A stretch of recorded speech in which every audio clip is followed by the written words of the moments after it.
until I heard a pop at my window. Something was thrown at it, like Ooh. a rock. But apparently they let him out within 48 hours. What? 2 nights later, he came back to my house. Are you kidding me? These are what? Are you freaking kidding me? Bro, this is why the police are so freaking... Because it's Halloween. Because it's Spooktober. Or how I like to call it, Clucktober. We're gonna be reacting to some Halloween horror stories by Mr. Nightmare. I know you guys have been waiting for these ones. You know what I'm saying? Every year we react to them. You feel me? Every single year we get clucked by Mr. Nightmare stories. So I hope you guys enjoy. Remember to have that popcorn ready, have that Arizona ready. Remember to hit that like button, subscribe to the channel if you guys are new, and follow me on Twitch. Shout out to the people that have been watching me on Twitch. You guys are absolutely amazing. You guys are freaking trolls with the channel points, but still, you guys are absolutely amazing. Shout out to y'all, appreciate it. And yeah, let's get right to it.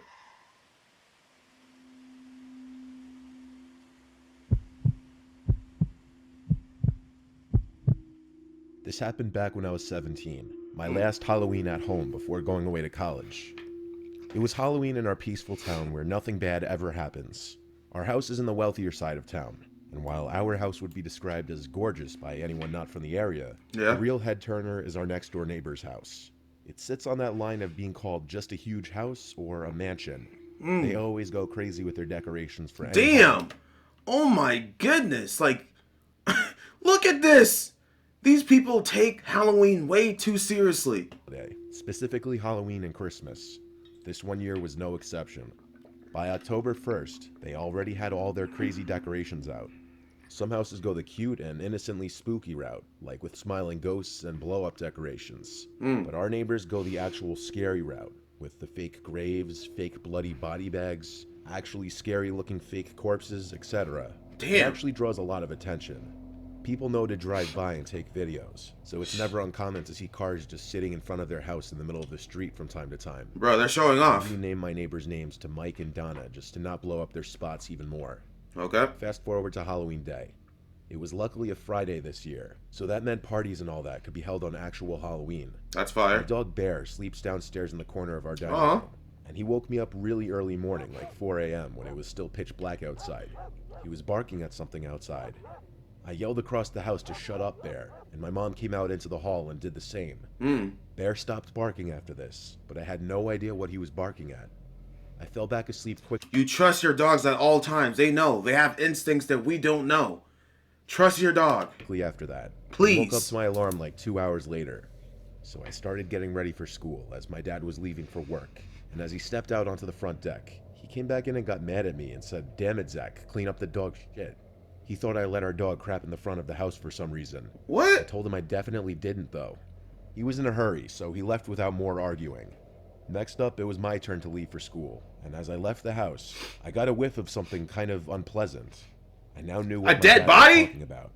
I didn't see any dog crap anywhere, though. Oh, heck no. Later, when I got home around 2, I still smelled that smell. I had no idea what it was, but it was really starting to stink. Hey, yo, let's get Parents were clocked. both at work, and my parents wanted me to hand out candy when trick-or-treaters started coming. Okay. It wasn't until around 4 to 5 that they started coming. Okay. When I opened the door to the first few trick-or-treaters, I'd get a whiff of that increasingly horrible stink. Damn. The kids and their parents clearly smelt it too because they were all commenting on it. One parent told me it was even worse next door. I started to know whenever to expect the doorbell to ring because Next I'd door? get groups of people pointing out how horrible it smelt. At one point, I saw Mike and Donna in front of their house, looking around. So I went outside and went over to ask them if they smelt that too. But that was hardly a question. It's a because dead smelled worse on body! their property. It clearly was coming from the front of their property, but there wasn't any dog crap or anything. The smell was coming from one of the body bag decorations. Only it apparently wasn't a decoration. That's The crazy. couple had a number of fake body bags leaned on things like the mailbox in their front tree. That's There was crazy. one just laying flat on the ground, and Mike said to Donna that he didn't put that one there when she asked. The smell was unbearable from this bag. Mike ran to grab a knife and cut the bag open, and what we saw made me sick. He of course cut the top of the bag open, revealing the rotting face of an actual human corpse inside the bag. Oh my We gosh! put our hands over our mouths in disgust. Oh my wanting to lord! throw up. And of course, there was an audience of kids and parents to see what was going on. It became a huge scene. Mike called the cops, and their whole front yard literally became a crime scene with people gathering from all over to watch, even though the cops kept telling everyone to clear out. Crazy. The body was taken away.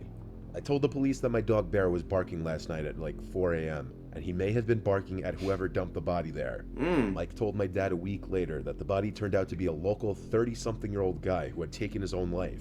What? As for who dropped the body there or why, that's unclear. How? Mike and Donna are very likable. So he took his own life, but someone put his body in a bag and put it in someone's freaking front yard? Who's the accomplice? People. Who's We all the think it was accomplice? somebody who just looked at them as some rich, snobby household. What in the decorated world? Decorations for attention. Heck no. Obviously, there are some sick people out there. Yeah, there's some sickos out there, for real. The frick?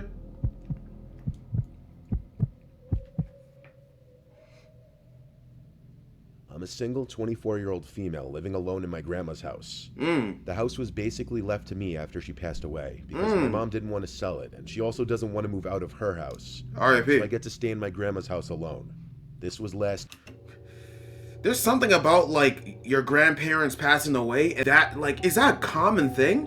Like, your grandparents pass away in the house, and then the children or whatever take over the house? That's clucked, bro. Like, that's like like your grandma's spirit is there. Halloween. My Like, first one living frick. in the house alone.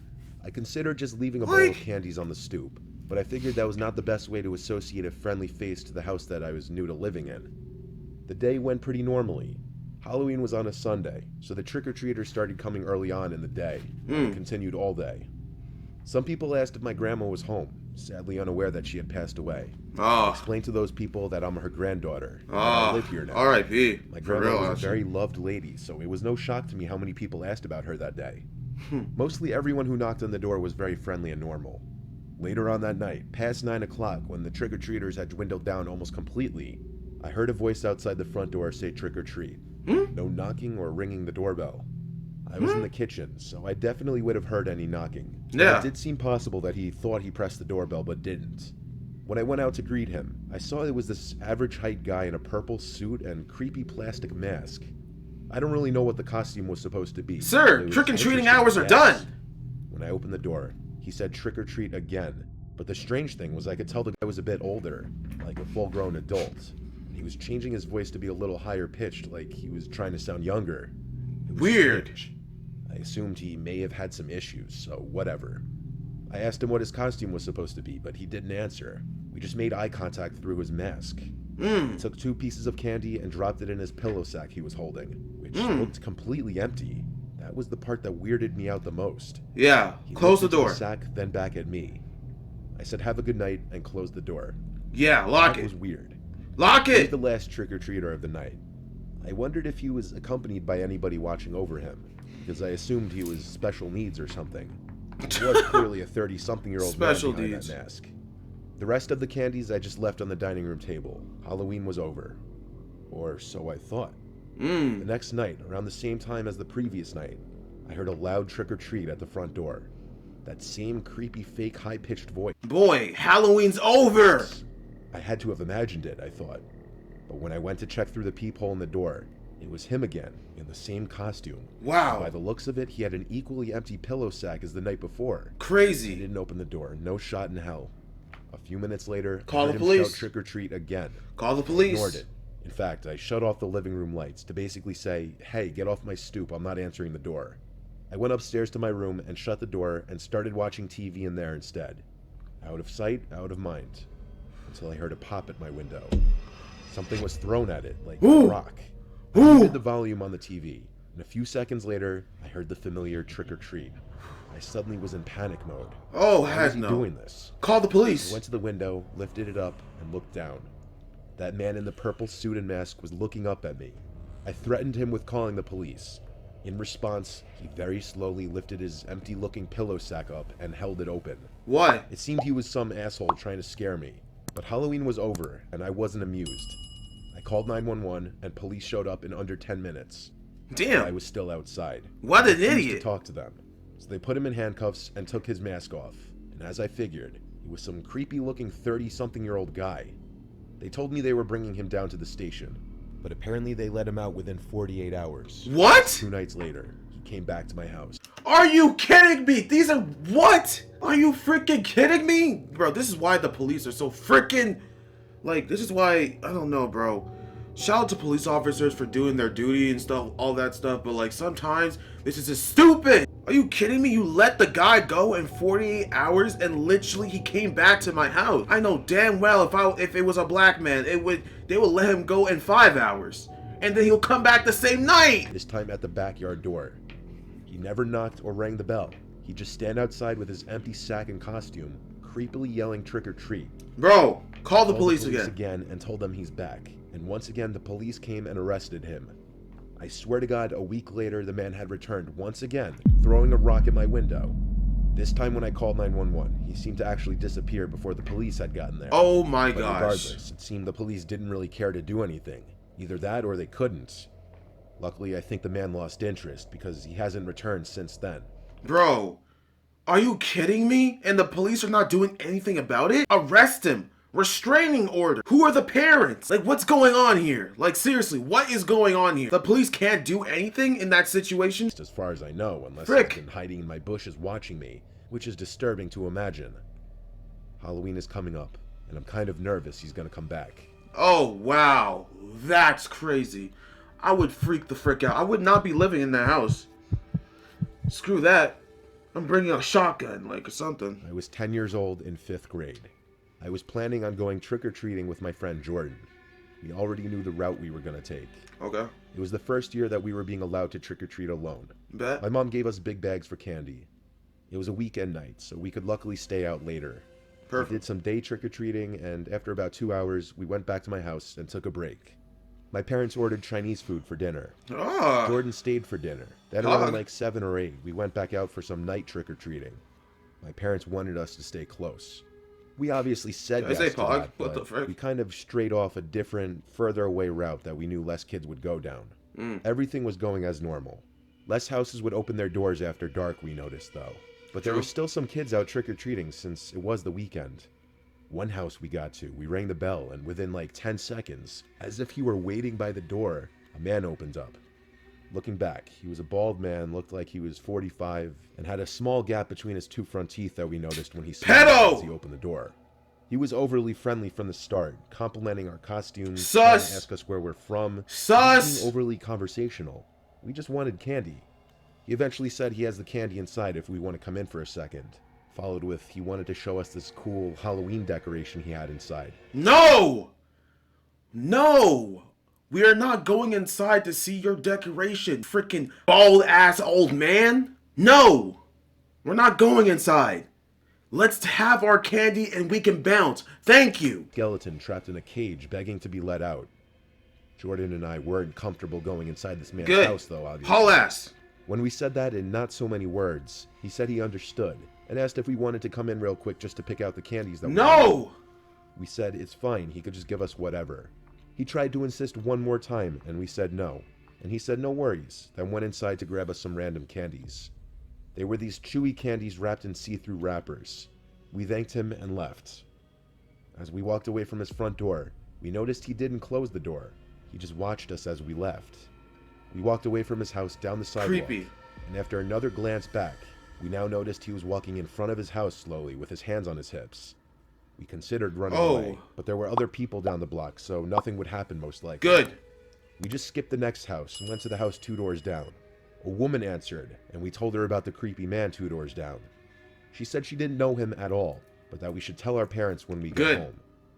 We ran into these 2 kids going in the direction of the creepy man's house, and we stopped them and warned them not. These kids are a heaven sent. They've learned well from their parents. Their parents have taught them well, bro. They knew the signs. No, sir. No, we're not going inside. Bro, God bless these parents that have taught these kids, and God bless these kids for using their common sense and forth action to what their parents have taught them. God bless these kids, bro. And they are warning other kids. They're going above and beyond. Oh boy. Bro, give these kids multiple blessings, bro. There. Actually. The reaction said it all. They already went to his house too, and had the same exact thing happen to them. Oh my gosh. They looked to be our age as well. We asked what candy he gave them, and it turned out to be the same candies. They already threw theirs away, so we dug into our bags, found them, and threw them away as well. Wow, they're drugged. If anybody would be sus enough to lace candies, it would be a guy like that. We wondered what exactly that man was trying to do if we were to have actually entered his house. Like, was he actually just innocently trying to show us something, or did he have other intentions? I doubt it. Our question was answered the next day, because that man ended up on the news for attempting to lure kids into his house, claiming he had a new puppy. Got him! It seemed his story changed. Got for him! different kids. This mindset in America, in the Western world, is a sickness. It is deviant, and we do not want it. It's possibly based on their ages. Thank God it sounded like everyone was smart enough to not enter the man's house. Got him! Yes, sir. Get this old 40-year-old creepy pedo-ass man to jail for the rest of his life. Oh my gosh. Oh my lord, bro. Are you kidding me? You really thought that you weren't gonna get caught? Kids were warning other kids about your ass. Anywho, if you guys enjoyed this video, this is absolutely amazing. Mr. Nightmare, once again, I'm ready for some more Halloween horror stories. Once again, I'll be live streaming on Twitch. Go ahead and follow me on Twitch. You feel me? We are gonna be doing some funny ass reaction videos on there, funny ass gameplays on there. Shout out to the people that have been watching me Twitch anyways, and also remember to hit that like button and subscribe to the channel if you guys are new. Road to 100K. Catch you guys later. Take care. Have a great day. Peace. You win. Perfect.